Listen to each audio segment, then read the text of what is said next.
오늘 말씀은 고린도전서 11장 2절부터 6절까지의 말씀입니다. 너희가 모든 일에 나를 기억하고 또 내가 너희에게 전하여 준 대로 그 전통을 너희가 지킴으로 너희를 칭찬하노라.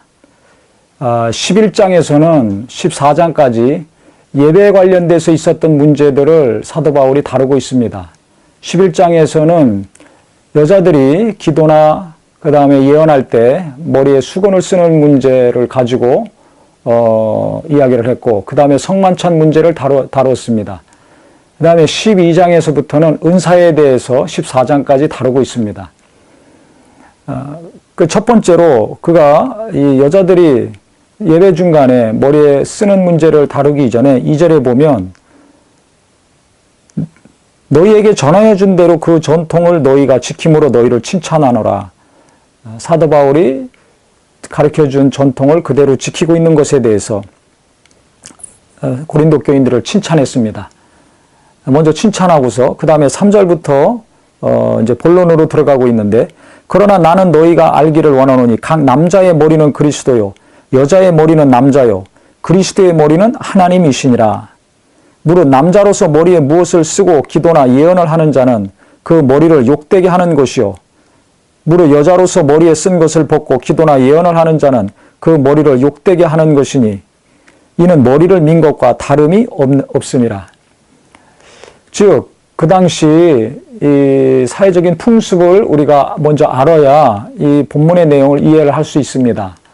그 당시 여인들은 지금과 다르게 머리에 수건, 즉 머리에 가리우는 것을 항상 하고 다녔습니다. 그러니까 지금처럼 자유롭게 다니지 않고, 특히 결혼한 여자들 같은 경우는 반드시 머리를 가리고 천으로 다녔습니다. 만약에 여인들이 많은 사람들이 있는 데서, 특히 남자들이 있는 데서 머리를 가리지 않는 행위는 성적인 유혹을 하는 것과 같이 취급을 당했습니다. 그래서 당시 창녀들은 머리를 풀어 헤치고 가리지 않고 남자들을 유혹하는 행위를 했었습니다. 그래서 많은 사람들이 모인 곳에서 결혼한 여자가, 남편이 있는 사람이 남편과 같이 있는데 머리를 무엇으로 가리지 않고 나왔다면, 그 상태에서 어떤 행동을 한다면 그것은 여인으로서, 특히 남편이 있는 아내로서 품위를 훼손시키고 남편을 모욕시키는 아주 부끄럽고 창피한 행동이었습니다. 많은 사람들에게 진탄을 받을 수 없는 몰상식한 행동이었습니다. 그것이 교회 예배 중에 일어난 일이라면 그건 더욱더 아주 심하게 욕을 먹을 수밖에 없는, 지탄을 받을 수밖에 없는 행동이죠.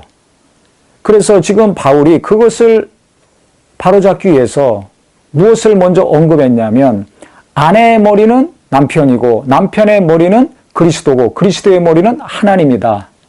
이것을 먼저 언급을 했습니다. 그래서 남자들이 예배 가운데 교회에서 머리에 무엇인가를 쓰고서 기도한다는 것은 이건 맞지 않습니다. 왜? 남자들의 머리는 예수님이기 때문에 예수님을 가리우는 게 되죠. 예수님의 영광을 가리우게 되는 것입니다.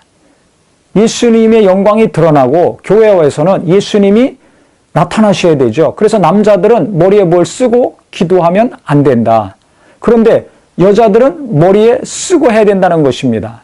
그래서 다시 한번 보면 5절에 무릇 여자로서 머리에 쓴 것을 벗고 기도나 예언을 하는 자는 그 머리를 욕되게 하는 것이니, 즉 고린도 교회 안에 이런 여자들이 있었다는 것입니다. 갑자기 감동이 돼서 충만해져 가지고, 아니면 감정적으로 흥분이 되고 고조가 돼 가지고 갑자기 머리에 썼던 것을 벗어 던지고 기도를 하든지 예언을 한 것입니다. 하나님의 말씀을 받았다고, 성령이 감동하셨다고, 하나님의 뜻이라고 생각해서 머리에 쓴 것을 벗어 던지고 갑자기 일어나서 기도를 하든지 예언을 한 것이죠. 이것이 문제가 된 것입니다. 그러면 그 머리를 욕되게 하는 것이니, 즉 남편을 욕되게 하는 것이다. 남편을 모욕하는 것이다. 남편과 자기 자신에게 큰 부끄러움을 주는 행동이다. 이것입니다. 그 두 사람에게만 그렇겠습니까? 거기 모인 모든 회중들이 볼 때도 이것은 감당할 수 없을 부끄러운 행동이고 처사입니다. 상식적으로 이해할 수 없는 일을 이 여자들이 지금 행하고 있는 것이죠. 그것을 지금 바로잡고 있는 것입니다. 그래서 머리를 욕되게 하는 것이니 이는 머리를 민 것과 다름이 없음이라. 여자들은 머리를 기르죠. 이 이제 머리 문제가 계속해서 뒤에 나오지만 그 여자들이 머리를 민다 그러면 얼마나 부끄럽고 창피한 일입니까? 여자로서. 그러니까 머리에 쓰고서 기도하거나 예언해야 될 텐데 머리에 무엇인가를 가리지 않고 그것을 벗어던지고 기도하고 예언하고 예배 가운데 한다는 것은 이거 여자로서 대단히 수치스럽고 창피한 일이다. 이걸 알아야 된다. 만일 여자가 머리를 가리지 않거든 깎을 것이요. 만일 깎거나 미는 것이 여자에게 부끄러움이 되거든 가릴지니라. 그래서 교회 안에서 여자들이 예배 중에 기도하거나 예언할 수 있는데 반드시 머리를 가리우고 해야 된다. 즉, 그 당시 여자로서의 정숙함, 예의, 정결함, 품위를 그대로 지킨 상태에서 예배 가운데 기도하든지 예언을 해야지 그 모든 것들을 뒤로 하고 교만해가지고 우쭐해가지고 흥분해가지고 여인으로서 결혼한 여인으로서 마땅히 갖춰야 될 예의와 품위를 저버리고 수건을 벗어 던지고 일어나서 톳은 앉아서 수많은 사람들이 있는 가운데 남자들이 있는 가운데 창녀같이 행동하면 안 된다는 것입니다. 그래서 우리가 오늘 본문을 통해서 잘 알아야 될 것은 특히 여자들이 멋부리는 거 좋아하죠. 화려한 거 좋아합니다. 남의 눈에 띄는 거 좋아합니다. 이런 안목의 정욕, 이생의 자랑에 이끌려가지고 사람들의 이목만 생각해서 예배하는데 많은 사람들에게 하나님께 집중시키는 시선과 마음을 사로잡고 있다면 이거 절제해야 될 것입니다. 즉 머리 모양이나 옷이나 행동에 있어서 거룩하고 좀 경건하고 누가 보든지 간에 흠잡을 것이 없는 그러한 외형을 갖추는 것이 중요하다고 생각을 합니다. 예배는 거룩한 곳입니다. 교회는 정말 경건해야 될 곳입니다.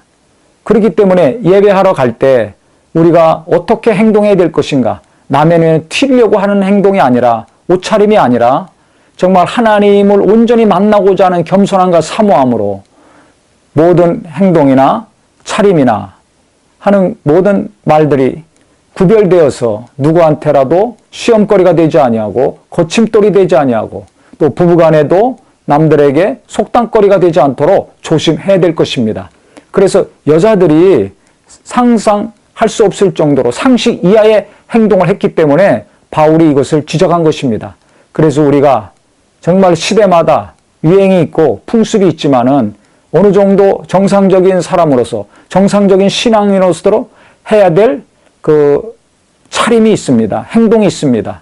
이런 것들을 잘 우리가 생각해서 정말 예배하는데 거침돌이 되는 사람이 되지 않도록 시험거리가 되지 않도록 예배 방해꾼이 되지 않도록 노력하는 지혜가 있기를 예수 이름으로 축원합니다.